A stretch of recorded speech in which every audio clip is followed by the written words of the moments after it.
Excuse me, क्या आपके पास इस मोबाइल की सिम निकालने वाली पिन है? जी, ये लो। थैंक्स। वो क्या, मुझे दूसरी सिम डालनी है मोबाइल में। कोई परेशानी है आपको? सिम स्टार्ट नहीं हो रही है। ओके, कोई बात नहीं, मुझे दो मोबाइल, मैं देखता हूँ। जी, ये लो। सिम अभी एक्टिवेट नहीं हुई है, थोड़ी देर में हो जाएगी। एक्टिवेट होने के बाद आईडी वेरिफिकेशन होगा, उसके बाद आप सिम इस्तेमाल कर सकती हो। आईडी वेरिफिकेशन क्यों? आजकल सिम आईडी वेरिफिकेशन के बाद ही एक्टिव होती है। जिस नाम से ये सिम होगी उसका ब्यौरा पूछा जाएगा, बता देना। अच्छा। इसमें परेशानी की कोई बात नहीं है। आपको कहीं कॉल करना हो तो मेरा मोबाइल इस्तेमाल कर लीजिए। जी फिलहाल नहीं, थैंक्स। लेकिन ये सिम किस नाम से खरीदी गई है, मुझे नहीं पता। एक बार एक्टिवेट होने दीजिए, जिसने आपको ये सिम दी है उसी के नाम की होएगी। ओके, कोशिश करते हैं। वैसे आपका कौन सा स्टेशन है? दिल्ली। और आपका? मैं भी दिल्ली ही जा रहा हूँ, एक दिन का काम है। क्या आप दिल्ली में ही रहती हो या? अरे नहीं नहीं, मेरा दिल्ली में कोई काम नहीं, ना ही मेरा घर है वहाँ।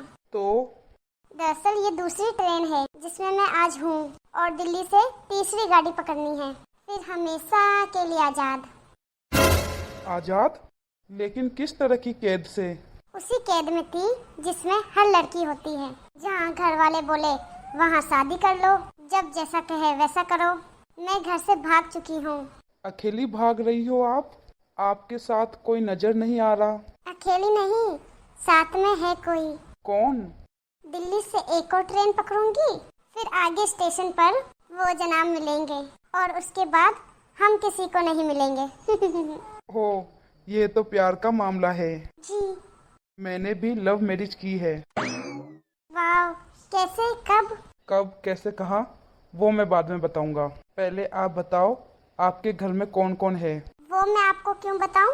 मेरे घर में कोई भी हो सकता है। मेरे पापा, भाई बहन, या हो सकता है भाई ना हो, सिर्फ बहन हो, या ये भी हो सकता है बहनें ना हो, दो चार गुस्से वाले भाई हो। मतलब मैं आपका नाम भी नहीं पूछ सकता? कुछ भी नाम हो सकता है मेरा, टीना, मीना, रीना, कुछ भी। वैसे आप बहुत बातूनी लड़की हो। आज बर्थडे है मेरा। Oh really? Happy birthday. वैसे कितनी साल की हो गई हो तुम? जी 18। मतलब भाग के शादी करने की कानूनी उम्र हो गई है आपकी। आपसे मिलकर मुझे बहुत अच्छा लगा। ऐसा लगता है हम एक दूसरे को काफी टाइम से जानते हैं। मेरी उम्र 35 साल है, यानी तुमसे 17 साल बड़ा। लग तो नहीं रहे हो। तुम घर से भागकर आई हो, तुम्हारे चेहरे पे चिंता के निशान जरा भी नहीं है। इतनी बेफिक्री मैंने पहली बार देखी। मुझे खुद की तारीफ सुनकर अच्छा लगा। मुझे उन जनाब ने, मेरे लवर ने पहले ही समझा दिया है कि जब घर से निकलो तो बिल्कुल बिंदास रहना, घर वालों के बारे में बिल्कुल मत सोचना, बिल्कुल अपना मूड खराब मत करना, सिर्फ मेरे और हम दोनों के बारे में ही सोचना। और मैं वही कर रही हूँ। उसने तुम्हें मुझ जैसे अनजान आदमी से दूर रहने की सलाह नहीं दी? शायद वो भूल गए होंगे। वैसे तुम्हारा बॉयफ्रेंड बड़ा टैलेंटेड है। उसने किस तरह तुम्हें अकेले घर से रवाना किया, नई सिम और मोबाइल दिया, 3 ट्रेनें बदलवाई ताकि कोई तुम्हें ट्रैक ना कर सके। Very talented person. बहुत टैलेंटेड है वो, उसके जैसा कोई नहीं है। मेरी शादी को 10 साल हुए हैं। एक बेटी है 8 साल की और एक बेटा 1 साल का। वाह, सो क्यूट। मेरी बेटी जब पैदा हुई थी ना, मैं कुवैत में था, एक पेट्रो कंपनी में। बहुत अच्छी जॉब थी, बहुत अच्छी सैलरी थी मेरी। फिर कुछ महीनों बाद मैंने वो जॉब छोड़ दी और फिर मैं अपने ही शहर में जॉब करने लगा। आपने इतनी अच्छी जॉब क्यों छोड़ दी? जब मैंने अपनी बेटी को पहली बार गोद में लिया तो ऐसा लगा कि जैसे पूरी दुनिया मेरे हाथों में है। 30 दिन की छुट्टी घर आया था, वापस जाना था लेकिन जा ना सका। इधर बेटी का बचपन खर्च हो रहा था और उधर मैं पूरी दुनिया कमा लूं तो भी घाटे का सौदा है। मेरी 2 टके की नौकरी और मेरी बेटी का बचपन लाखों का। तो क्या आप बीवी बच्चों को वहाँ नहीं ले जा सकते थे? काफी टेक्निकल मामलों से गुजरकर एक लंबे समय के बाद रख सकते हैं। उस वक्त ये मुमकिन नहीं था। आलीशान रहन सहन के साथ नौकरी या फिर परिवार? मैंने तो परिवार को चुना, अपनी बेटी को बड़ा होते हुए देखने के लिए। मैं कुवैत वापस गया था, लेकिन इस्तीफा देकर वापस आ गया। वाह, वेरी इम्प्रेसिव। अच्छा, आपने तो लव मैरिज की थी ना? फिर आप भागकर कहाँ गए, कैसे रहे और कैसे गुजरा वो वक्त? ये लड़की बिल्कुल नासमझ है, बिल्कुल मेरी बहन की तरह। मैंने भागकर शादी नहीं की है। और ये भी है, मेरे ससुर ने मुझे पहली नज़र में रिजेक्ट कर लिया था। उन्होंने आपको रिजेक्ट क्यों किया? रिजेक्ट करने का कुछ भी कारण हो सकता है। मेरी जाति, मेरा काम, मेरा परिवार या मेरा घर, कुछ भी हो सकता है। बिल्कुल सही। फिर आपने क्या किया? मैंने कुछ नहीं किया। उसके पिता ने रिजेक्ट कर दिया। वहीं से मैंने अपने बारे में अलग सोचना शुरू कर दिया। खुशबू ने मुझे कहा कि भाग चलते हैं। मेरी वाइफ का नाम खुशबू है। मैंने तुरंत मना कर दिया। वो 2 दिन तक लगातार जोर देती रही कि भाग चलते हैं।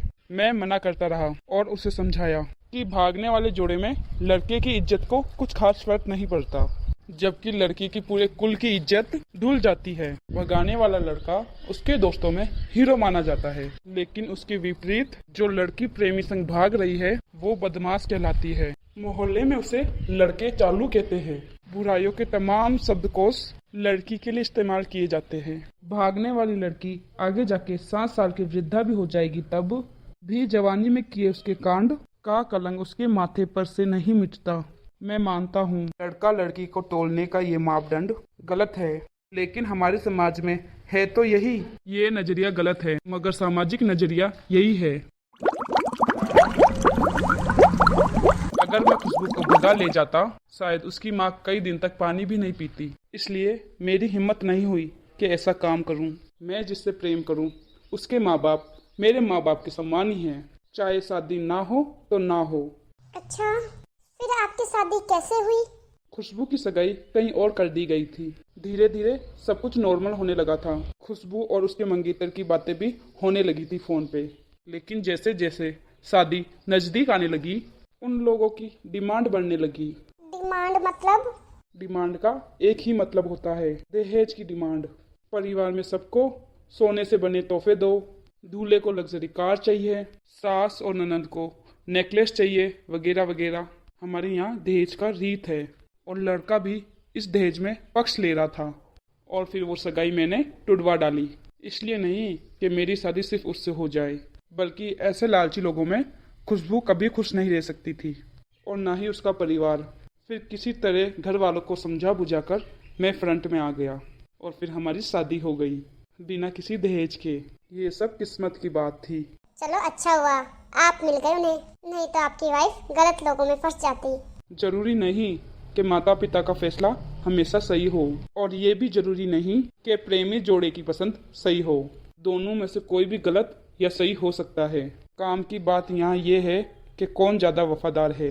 हमारा फैसला गलत हो जाए तो कोई बात नहीं, बस माँ बाप को परेशानी नहीं होनी चाहिए। फैसला ऐसा हो जो दोनों का हो, बच्चों और माता पिता की दोनों की सहमति हो, वो सबसे सही होता है।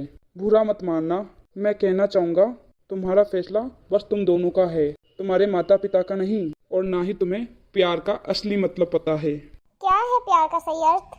तुम प्यार में हो, तुम अपना सब कुछ छोड़कर चली आई, ये सच्चा प्यार है। तुमने दिमाग में जोर नहीं दिया, ये प्यार है। फायदा नुकसान नहीं सोचा, ये प्यार है। तुम्हारा दिमाग दुनियादारी की फितूर से बिल्कुल खाली है। इस खाली दिमाग में प्यार का फितूर भर दिया है। जिस जनाब ने प्यार को भरा, क्या वो प्यार में नहीं है? यानी तुम जिसके साथ भाग रही हो वो प्यार में नहीं, बल्कि होशियारी और हीरोगिरी में है। जो प्यार में होता है वो इतनी प्लानिंग नहीं कर पाता है, 3 ट्रेनें नहीं बदला पाता, उसका दिमाग इतना काम ही नहीं कर पाता, तुम्हें अकेला नहीं छोड़ता। उसे भी तुम्हारे साथ इस ट्रेन में होना चाहिए था, उसका दिमाग इतना काम ही नहीं कर पाता। कोई कहे मैं आशिक हूँ और वो सातिर भी हो, ये नामुमकिन है। मजनू इश्क में पागल हो गया था, लोग पत्थर मारते थे उसे। प्यार में उसकी पहचान तक मिट गई। उसे दुनिया मजनू के नाम से जानती है, जबकि उसका असली नाम कैश था, जो नहीं इस्तेमाल किया जाता। वो सातिर होता तो वो कैश से मजनू नहीं बन पाता। प्यार में कोई फकीर हो गया या फिर कोई जोगी बन गया। कितनी प्रेमियों की कहानी है किसी ने भी अतिरिक्त दिमाग नहीं लगाया, चालाकी नहीं की। लालच, हवस और हासिल करने का नाम ही प्यार नहीं है। प्यार समर्पण करने को कहते हैं, जिसमें इंसान सबसे पहले खुद का समर्पण करता है, जैसे तुमने किया। लेकिन तुम्हारा समर्पण हासिल करने के लिए था, यानी तुम्हारे प्यार में लालच की मिलावट हो गई। प्यार तुम्हारे पापा तुमसे करते हैं, कुछ दिनों बाद उनका वजन आधा हो जाएगा। तुम्हारी माँ कई दिनों तक खाना नहीं खाएगी, जबकि आपको अपने आशिक को आजमा के देख लेना चाहिए था। ना तो उसकी सेहत में फ़र्क पड़ता और ना ही दिमाग पर। वो अक्लमंद है, वो अपने लिए अच्छा सोच लेता।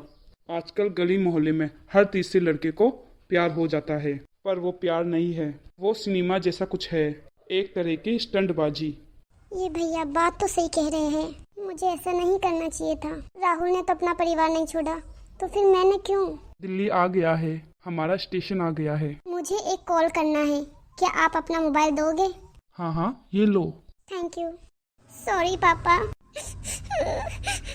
पापा आप बिल्कुल चिंता मत कीजिए, मैं घर आ रही हूँ। अब आप जहाँ बोलोगे वहाँ शादी करूँगी मैं।